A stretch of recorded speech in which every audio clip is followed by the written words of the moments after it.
rieccoci di nuovo con Lisa Festa. Allora, ci sta raccontando questo bellissimo momento della maratona. Lei ha partecipato nel 2008 alla maratona di New York, è arrivata al traguardo. Sì, 7 ore, 16 minuti e 27 secondi. L'hai calcolato proprio, cronometrato tutto. Abbiamo una telefonata, pronto? Pronto? Buongiorno. Buongiorno, sceriffo. Buongiorno, sono lo sceriffo Gentilini. Buongiorno, mi fa piacere che ci segue sempre ad ore 12. Certo, come potrei non seguire?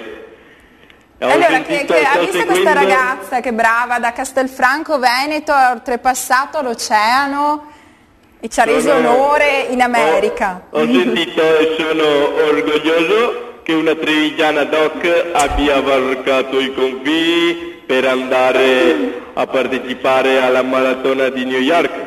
Adesso ti attendo, cara Lisa, alla Treviso Marathon, hai capito? Ma io ho già fatto la testimone della Treviso Marathon, no? Ogni anno. Ogni anno, sì. Ma un po' stanca, diciamolo, di camminare, di correre. Insomma, io ho fatto la maratona di New York una volta e basta. Ecco. Quella volta è diversa per tutte. Ecco. Senta, sceriffo, ma lei attraverserebbe mai l'oceano per amore come ha fatto la nostra Lisa? Mi dispiace, ma se io andassi in nave in un altro paese mi sentirei come un immigrato clandestino in un gommone.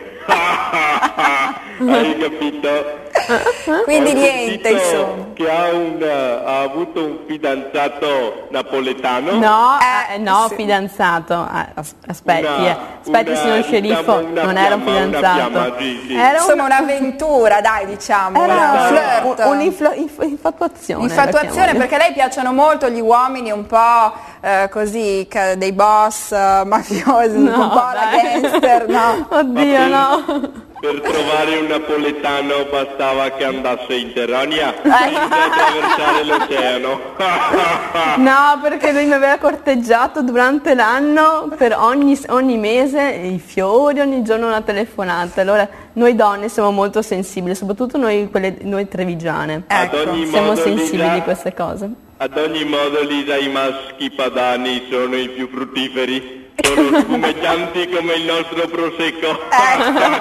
Invece se scendi da Roma in giù scende anche la voglia di lavorare. Questa è una grande verità, devo dire.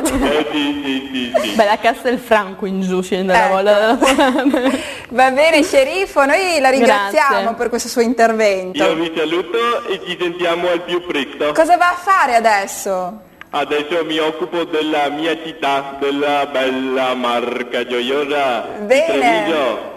Una Vado buona a giornata a controllare. lei, grazie. Ciao, presto. Ciao.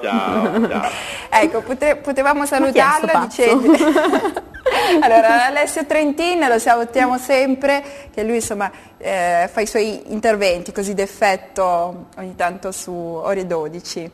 E potevamo salutarlo dicendogli buon feston, che tu hai questa parola che ti insegue in tutta la tua vita. Sì, che mi rimbomba in testa, feston.